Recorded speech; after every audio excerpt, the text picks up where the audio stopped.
First time He looks like Lexi saw a baby brother.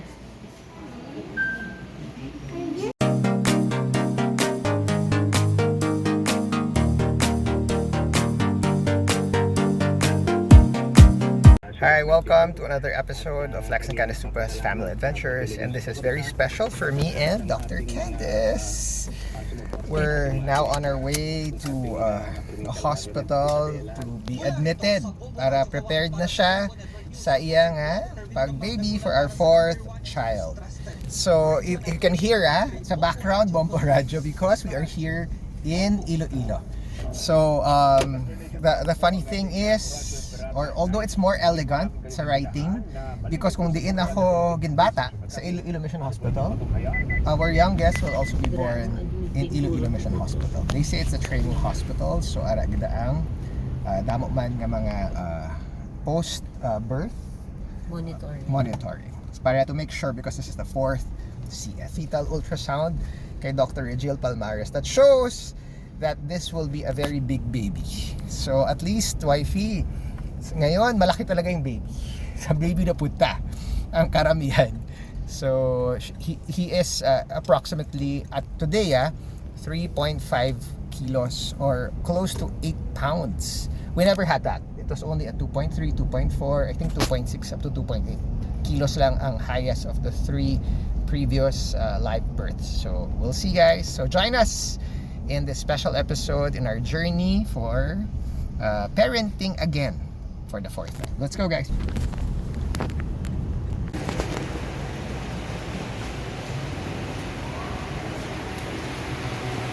We're here already in Iloilo Mission Hospital and scheduled for admitting.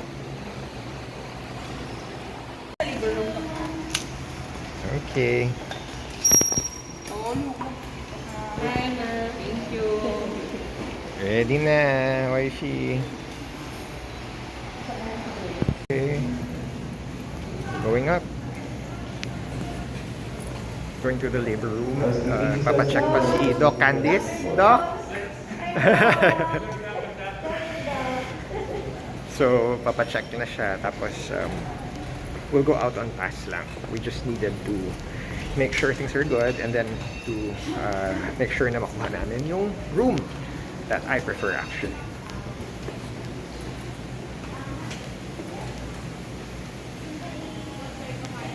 Guys, so I'm waiting lang pinapasok muna siya tapos parang may check sila, may measure sila.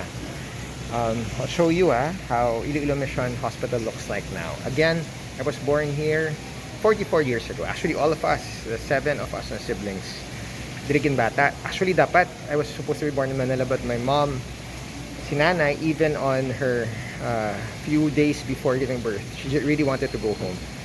So, I was almost born in the airplane.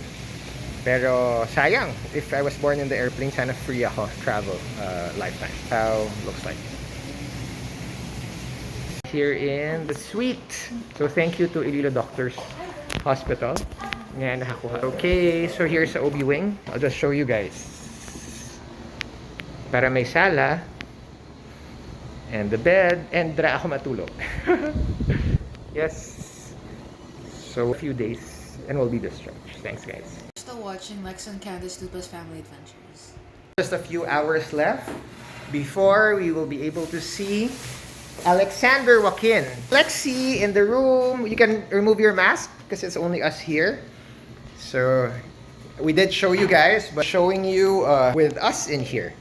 Yes, so there's a kitchen, there's a ref, there's like a sala, there's a TV, there's the bed, there's like a study area or a area where you can write the phone, and then there's my place. And like this one is like a divider and a cabinet. Yeah. And of course, the comfort room. A bit dated, but it's fine. What's important is she will be well taken care of because this is a training hospital and that those doctors who have specialization will be here to take care of. Thanks, guys. Join us and we'll show you more. Okay, mom's here. Hi, mommy. Hi. There. Okay. Here. Visiting. the night before. Or just a few hours before, actually. Oh, so my ulunan and my dito anay. There's grandma. Oh, there's ate. You remembered my charger daw. Yes. Oh, sit down here, ate. Ay, bigyo. So, Doc Candice will now go to the OR. Wifey, you can do this, okay? And we'll welcome baby Alexander walk in a few minutes or in a few hours. Bed going to the OR. Okay, ready to go to the OR. We're on the way sa OR. It's 7:30 in the morning. Okay, so we brought Candace already to the operating room. So time check, it's about 7:45 in the morning, July 8.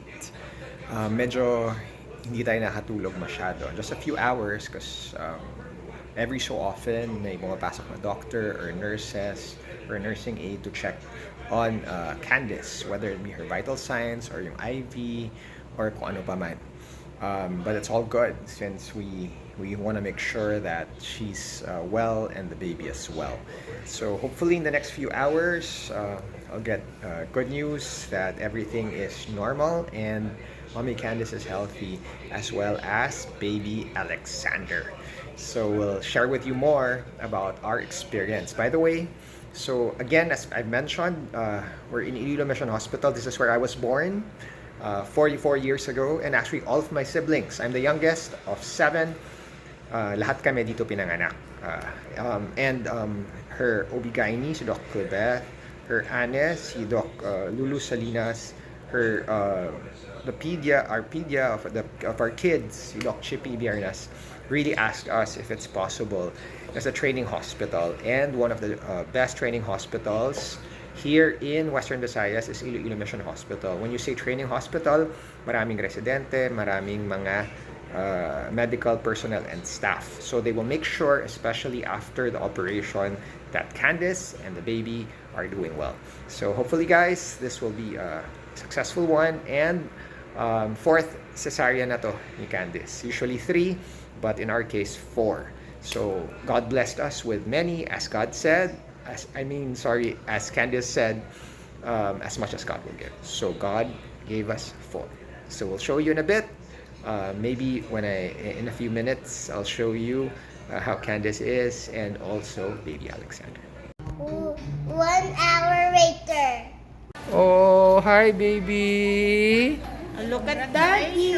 Hello baby. Cute sa imo. Gwapo-gwapo.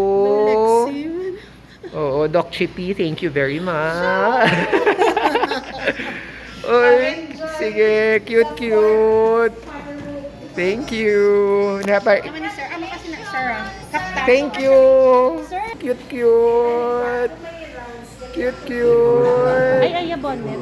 Ay, aring bonnet. Picturean ko lang siya. Picturean ko lang siya.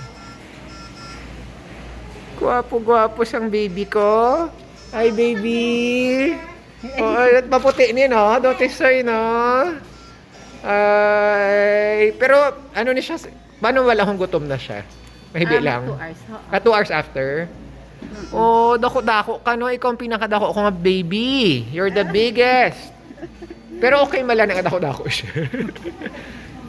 Pero may more than ang weight siya sa diri sa inyo. Oo, may Naka 4? Wow! 4.4 kita. Hindi ako dako. Hindi ka ito na tsabihan na ako. Kaya ito ka tambok din sa iyo. Pero kanami. Ano ka na, sir, nga dala mo siya? Ha? Ay, ano. Okay. There's the baby. Picture kita, baby. Alright. Picture. Oops. There. Okay. Oh. Mga matulak ko sa niyo. Dugay ka na, dire? Yes, sir. Ay, kagwapo-gwapo gidya, oh. Gwapo-gwapo gidya. naman sa plakadlaw sa ban. Alexander Joaquin, welcome to the outside world. You're so handsome, no? And you're so big and you're so white. Your brother and sister are coming to see you. Yes. saw the first glimpse or the first viewing kay baby Alexander. Joaquin, guapo, no? And he's very white and big, 3.6 kilograms. So at this point there, the kuya and the ate are here. They'll see their brother for the first time. Ate. Where's the brother? Here, kuya. Look at there's baby brother, oh. There. Yeah, and he's so big. He looks like me. He does, right? He looks like me. No, me. Me. He looks like me. Me, kuya, no? No, me. Oh, look, guys. Look, guys. And look here, para I can take a picture of you. Oh, here ka. There. One. Okay. 1, 2. Okay. Grandma is here. Gwapo ma, di ba? At maputi. Layo pa lang, maputi na eh. Tisoy. Oh. Excited to have a Grandma is so happy. And we are happy that Grandma is here. And then the prayers, both are healthy. Mommy Candice and baby Alexander.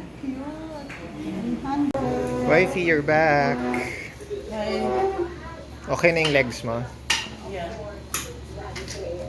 Nasaan sila? Wala na, kumain sila basta sumuwi muna. Ha? Oo. Kasi gusto ni Alexa pumuntang Is here, first tito to arrive. There. He's here! You just came right now! You want to see your brother? Oh, kiss mommy first. Kiss mommy first. You say congratulations, mommy. Okay, let's go. Let's check. You want to see baby brother? Okay, let's go. Let's go. Tara na yung baby na yun.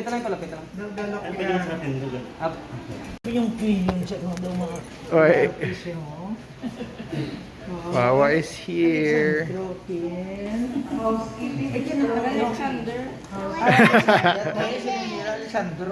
Alexander Joaquin. Alexander, your wawa's here, your grandma's here, your ate's here, your kuya and your ate, and then your titas and lolas. There's so many who are here, your visitors.